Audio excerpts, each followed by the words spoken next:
Hello, everybody, and welcome to the 5th episode of the cEDH cast. My name is Ian, and with me always is my co-host, Braden. Hey, guys.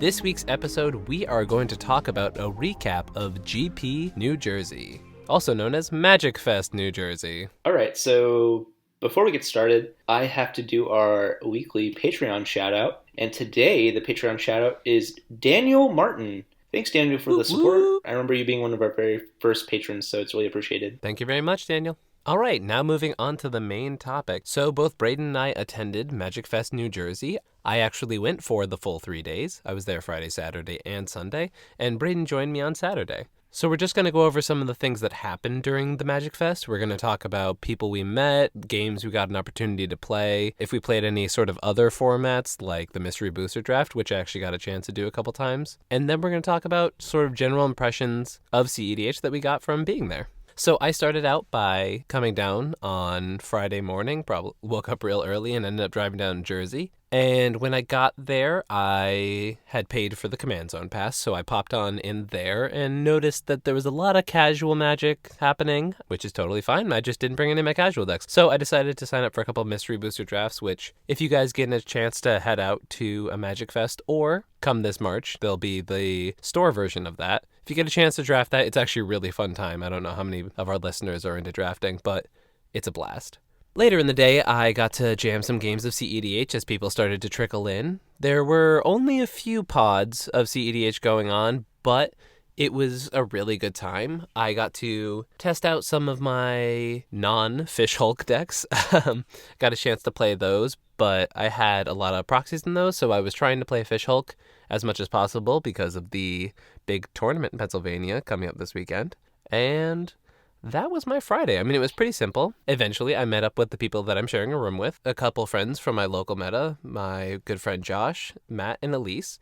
And we also got to share a room with the great Shaper Savant, so that was pretty cool. And Shaper's fantastic. Yeah, he's a great guy, and it was really good getting to know him. On Saturday, we were joined up with the fabulous Braden himself. Yeah, so what I did is I drove up with my friend Mike, who I'm running the cEDH tournament with, that already happened by the time you guys hear this. And we decided we'd come up and get to see some cool people in the community. I'd get to introduce Mike to Shaper, and we'd get to hang out for the day. And that's what we did.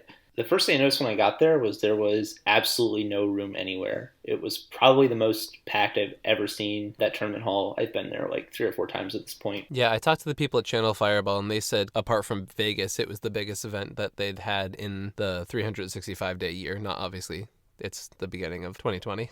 Yeah, that's not surprising. There's a really big Magic community in that area, and it is a center point between, DC, Philly, New York, Rhode Island, and Boston. So there's a lot of reasons for people in the area to go. Also, it was a limited GP for new sets, so that's always pretty exciting. So we ended up walking around. I immediately met up with Shaper, Elise, and our friend Matt. It was really great to see them. There's some my best friends when I lived in Massachusetts for a short time. Then we found a spot where the GP was warmed off for, but because it was the first couple rounds, there were people who had buys, so they weren't taking up the space yet.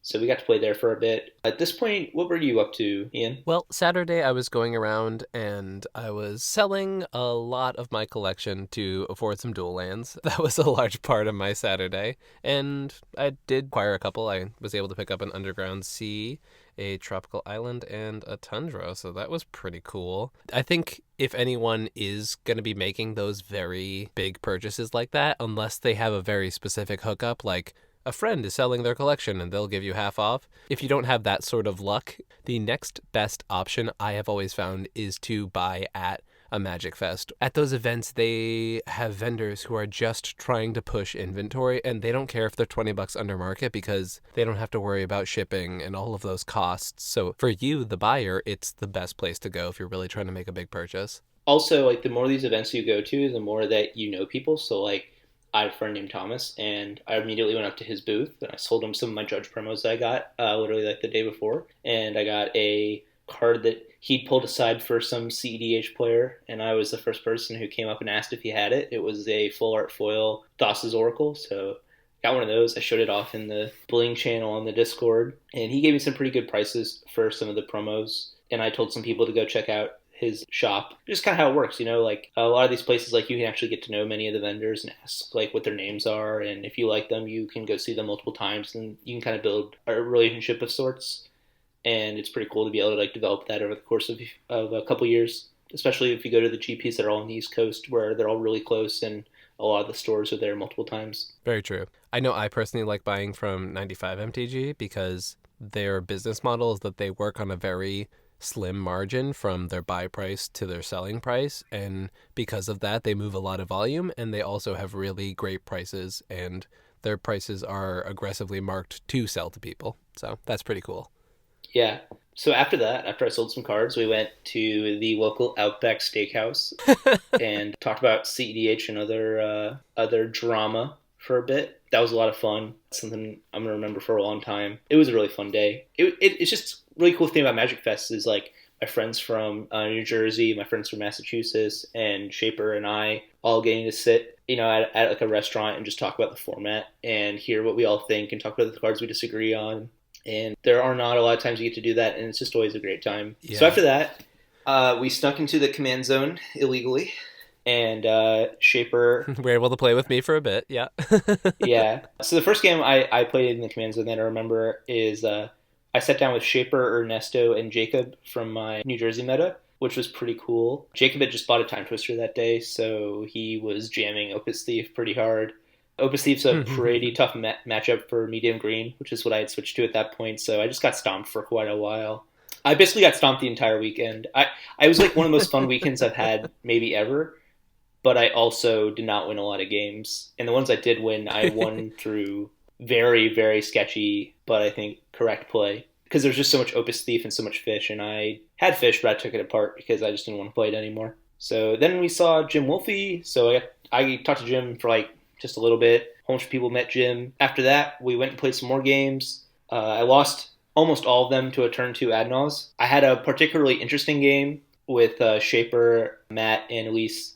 Those are basically the people I played with all weekend, or all Saturday, I should say. I had an Even Mind Sensor in play, and in response to a Toxic Deluge that would kill the board, I Assassin's Trophied a Mana Crypt, which seemed like super suspect, but the Toxic Deluge was kicking the other 2 players on the table out of the game, and I had a pretty commanding position even after the Toxic Deluge. And Shaper, whose Mana Crypt I was destroying, was the only person who was anywhere really close to me, and he would have been able to jam out a Crom during his next turn, which would have allowed him to start getting in for combat damage and threatening my life total, as well as creating some amount of card advantage and keeping him in the game. And so I decided in that moment it was probably worth targeting the Mana Crypt, which is usually like the absolute wrong play. And especially one thing to note was that because the Even Mind Sensor was still out, he did not get to look for the basic land that he would have gotten. So it was like an instant speed double Stone Ring for 2 mana, which is like very good. So yeah. In addition, that was me in that game, not Elise. Oh, really? Sorry, yeah. I'm really bad. You're fine. I'm teasing. I'm the worst. So yeah, then I cried for a bit. Not really, but I was kind of sad. And I wished my friends goodbye, and I drove home. And that was most of my day. What happened after I left, Ian? What did you guys do? Well, one thing I want to point out about Saturday during the day and the entire weekend attending a Magic Fest, you're going to see basically everything. You're going to see people who have their one deck and it's their baby and they have 3 copies of it. One's alt art, one's promo, the most expensive version, and one's the one they're going to play in the tournament. And they're those people who have like nearly an entire foil cEDH deck, right? But you also run into the people who are on top of the meta, who are people like Shaper who have like every deck. And you're going to run into basically everybody. And I think it was a really amazing experience for me personally, because I got to play a super diverse meta of games. I actually am lucky enough that I get that a lot when I go for my Monday cEDH night at Pandemonium Games in Cambridge. That's a super diverse meta, and it's a really great place to play. But it was even better at the Magic Fest because there were so many decks there. And I think that happens anytime you go to one of these large events, is that you will get people playing the meta decks. You will get people playing the Fish Hulk, but you will also get people playing the decks that are their babies, or the people with multiple decks, or the people who have been jamming a non-tier 1 but maybe like tier 1.5 deck for a really long time, and they're amazing pilots, and it's great to get their intuition. And sometimes you get new players who are just looking for help and advice. And I think it's really awesome. It was an amazing experience. I was smiling like for 3 days straight, and it was a really great time.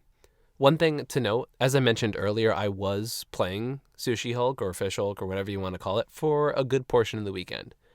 And the reason I was doing that wasn't because specifically I was just trying to jam the deck on people. It's not like I sat down at the table and said, I'm playing this. This is the deck I want to play. If you guys want to play something else, come to a different pod. I gave people the option. I had, I think, 5 decks on me at the time. And I was telling people, I have other decks. This is the deck I have without any proxies in it, but this is the deck I may want to play. But if you want me to play something else, I will literally be so fine doing that. Like, this is why I'm giving people the option. Because I know some people might want to break from that meta. But I had an interesting thing happen, which was I actually had people insist I played the Sushi Hulk deck. And I think it's because people want to be aware, which is something very unique about competitive EDH, I believe. It is not very often that you see people who will say, I want to play against the best deck because I want to know how I can best handle it, or I want to see if my deck even stands a chance against it. And I had a couple games where I won on turn 3 games in a row, and they were still insisting that I keep playing because they wanted to learn from the experience. And I was so inspired by that. It made me think, what a great community to be in. You know, here are people facing what, according to the internet or whatever, are like stacked odds against them, but they are insisting that they continue in that realm, in that zone, because they want to better themselves. And I was like, that's amazing. A lot of those games actually ended up being really interesting. I noticed the games that I played this weekend, especially against competent pilots, I was really enjoying games that were probably lasting an hour and a half. And it wasn't because of stalled board states. It was people making small moves, and, you know, maybe this person would bait out a counterspell or two, or the other person would jam a Mystic Remore or a Rhystic Study and continue fighting over that spell, but not enough to really tap out completely at the table. And it was really good. There was a lot of really unique commanders I saw throughout the weekend. I saw a Jace's Prodigy deck. I saw Kess. I saw Animar. I saw different variations of Timna Thrasios, Timna Crom, Najila, Yisan. Like, there was so many different decks. Oh, Fuji and Sliver, I saw a bunch of that. There's a lot of really unique decks in the format right now that really can compete at the best tables, and it was really awesome seeing them. And it's nice to know that even the decks in cEDH that are considered, you know, below the higher tier can still, like, have a game at the table. I think a weird thing with mono blue decks, especially, like, they're always fringe, but they can still play a counterspell and a Force of Will. So that's always something very interesting. One thing that came with the Command Zone Pass was some vouchers for on-demand pods in the Command Zone, which was a really fun opportunity. As I said, I've kind of brought up a lot of the games that I was able to play throughout the weekend, and it really was great to be able to jam some games with people from all over. When we got into those pods, it was, you know, basically the same thing as just a pickup cEDH game, because the crazy thing about cEDH is that everyone's still just trying to win.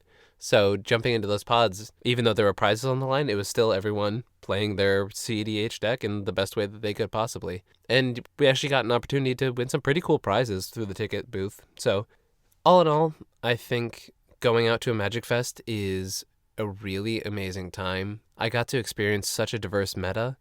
And if anyone has an opportunity to go for a day, for a weekend, for the full 3 days, it's so worth it.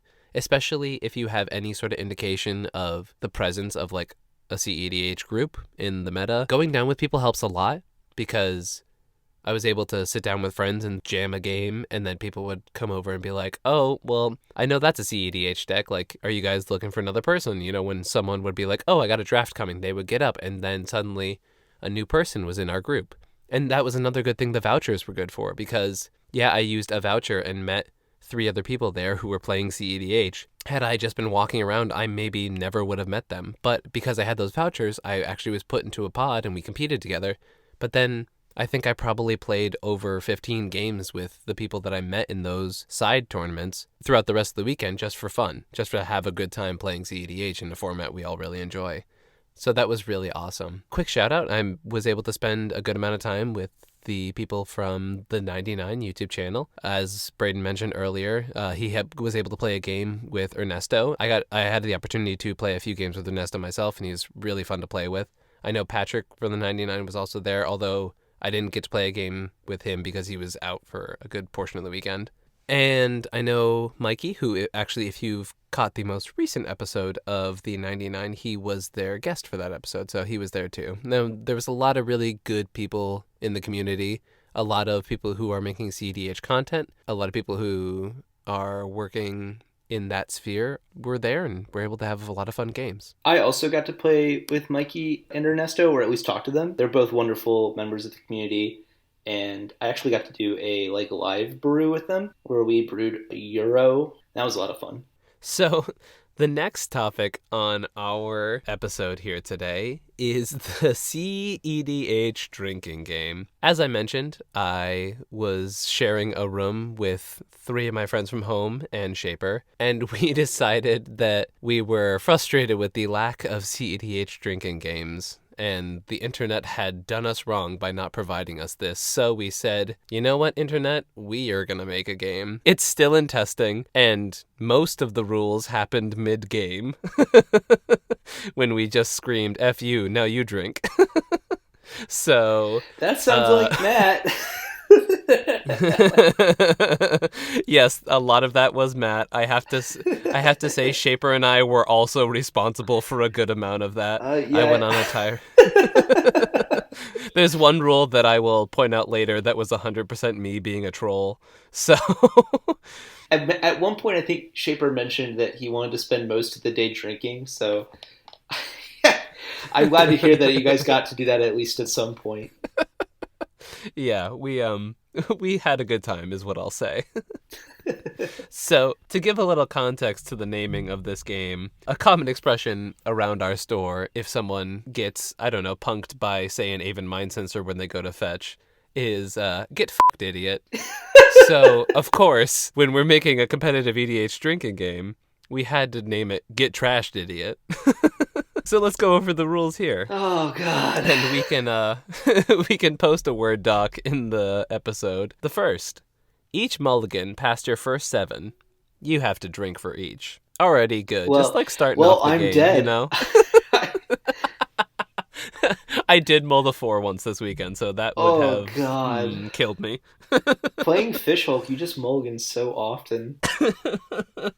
See, even less reason to play the deck.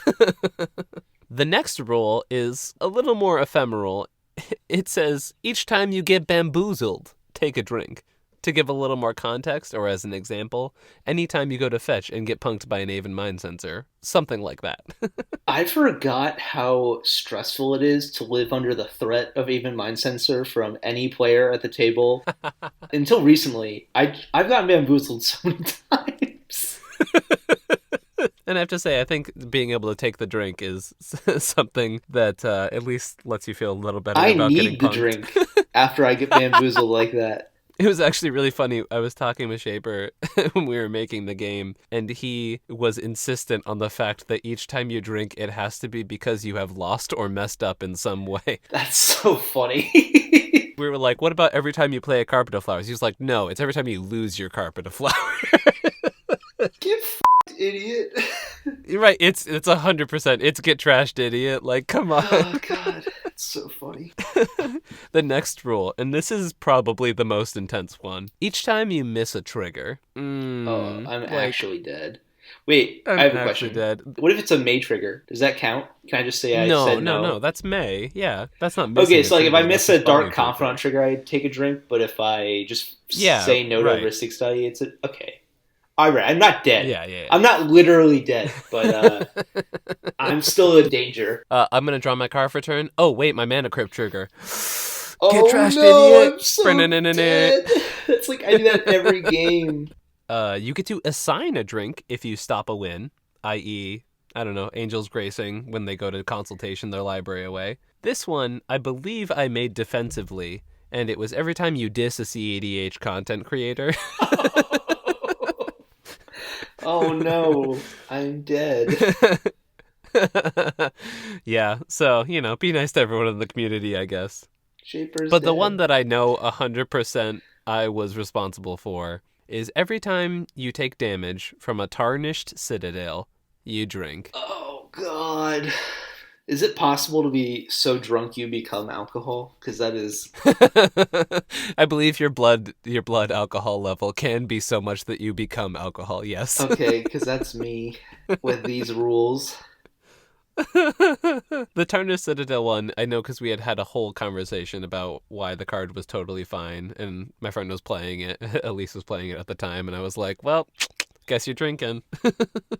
This is my favorite rule because I think you should definitely be punished for doing this, and it is feeding the fish. You know there are those people in those games who are like, well, I'm going to feed the fish a little bit, and we're like, okay, get trashed, idiot. Yeah, I mean, like that card has serious problems. Like, Yeah. ugh, Yeah, it's real that strong. card should not exist. Hot take. Okay, there's a couple more. I'm going to fire off the last couple. Every time Remora goes around the table, when you don't draw a card, drink. Oh. Every time. That's dangerous too because your opponents know that's a rule. Yeah. Oh wow! Now there's strategy. Yeah, which to also this encourages game. you not to feed the fish. Oh It's my so god! Either way, you're dead. good.